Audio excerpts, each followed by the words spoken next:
starts with a man at a water park. I'm 9 years old. He grabs my inner tube as he passes by, reaches up under between my thighs, and his thumb strokes against me. Second semester, freshman year of high school. I'm outside waiting for my mother to pick me up. A boy of whom I've never met jumps out from behind the columns, runs up behind me, and grabs my ass. It was a dare, he yells back as if that's some excuse to have me under his hands, to hook me as if my flesh were meat hanging raw. And there's a boy with whom I danced with at the military ball in my junior year. Following Monday, he begins stalking me. He writes violent stories about me in class after I reject him. These men are not my rapists, but each of them takes something from me, beginning with my agency, my dignity, my sense of safety. They plant little seeds of self-doubt. The roots grow outward, and the silence flows within me, and slowly and excruciatingly, I am alienated from myself.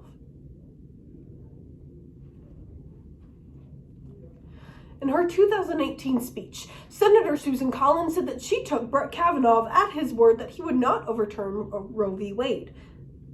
However, in October 2020, she voted against Amy Coney Barrett. The difference? Both decisions were based on political convenience, demonstrating even women legislators will vote against their own rights if it is politically convenient. I was hesitant to even do this topic, as with the overturning of Roe v. Wade, I was fearful that the topic of abortion would be overdone. If an injustice is still happening, it's not overdone, and we need to talk about it. So with that, a performative fuck you to the politicians and their supporters who dedicate their voices to breaking down the very people they have sworn to protect. The cries of millions of Americans should not have to echo this loud to remove legislation from our uteruses. Zoe by Dina Zerlo. Here we are again. Back at the before. I'm 17. My body bent against granite, and a hand.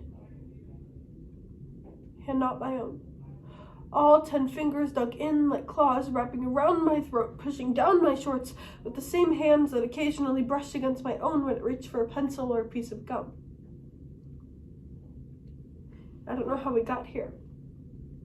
When 2 hours ago we were studying quadratic equations and watching a movie, but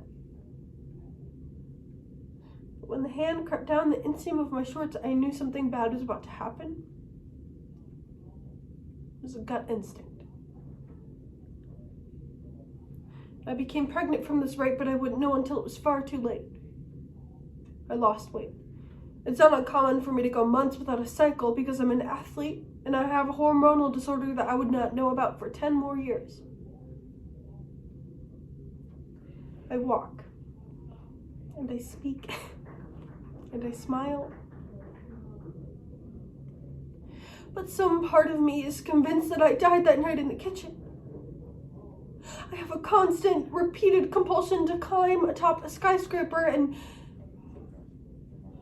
let the ground rise up to meet me. And this was my first thought when the pregnancy test comes back positive. The doctor tells me that I'm 8 months along and I'm climbing atop a skyscraper, and then she diagnoses my unborn daughter with hydrocephaly. Meaning if she is born, she will die very, very young. I step off the ledge. And then the doctor tells me that in spite of this, I cannot receive an abortion that will prevent both my pain and my daughter's because Alabama does not make exceptions for this case at this stage of pregnancy, and I fall down and down and down and down.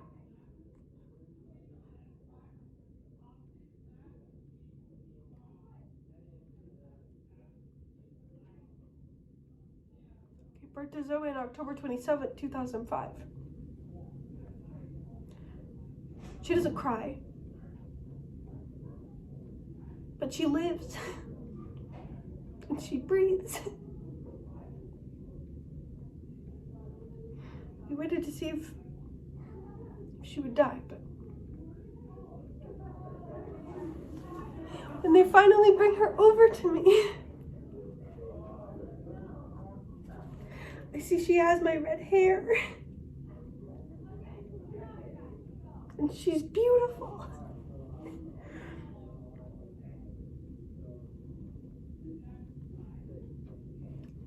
I don't let my eyes linger there any longer because I don't want to love her.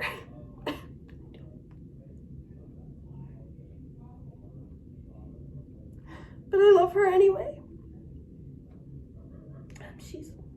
She's blind. She's deaf.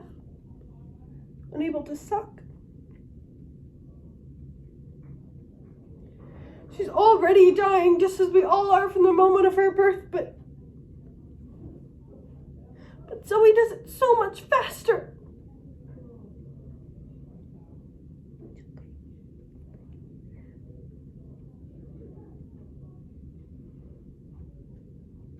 I have a front row seat to my daughter's death for an entire year. Every other moment until her final one, Zoe lives in pain, and I apologize to her with my tears falling on the collar of her onesie as I smear hydrocortisone on her, because even this sort of stimulus to pain sends her into a tonic seizure.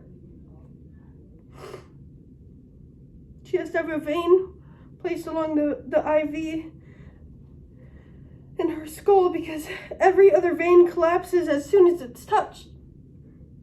And her body, her tiny body, is just swollen from being unable to regulate its own fluids. And I hold her hand, her tiny hand in my open palm, stroking over the distension of her skin. Can you fathom how many times I held my daughter stiff in my arms and felt like a monster? Because I couldn't offer her any respite. Even now I rewind to the days after my rape, and I wish I could just pry open my mouth so that my mother, asleep in her bedroom, would come out to my rescue and ultimately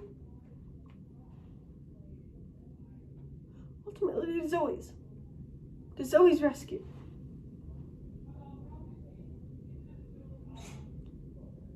And Zoe's heart stops beating on March 6, 2007. In a hospital emergency room. I'll never know if it was the fevers or the seizure, but Zoe slips away between one moment and the next.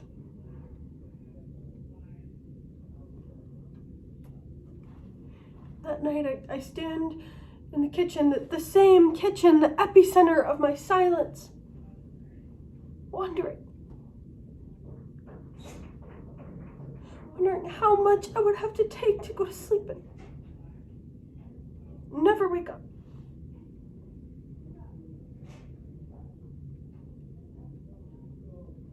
I'm not ashamed.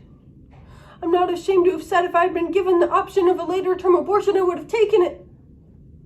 I would have done anything at all to prevent it, even a moment of Zoe's relentless suffering. When a person becomes pregnant, it is no longer their body. I have lived in this body for 31 years. I know its limitations, its strengths, its triumphs. I know the cost of every bone-deep scar, and I carry that cost with me because I have been given no other choice. No one can carry that cost for me. This is my body, and I know what it is to have my body invaded. So tell me, am I truly not my own?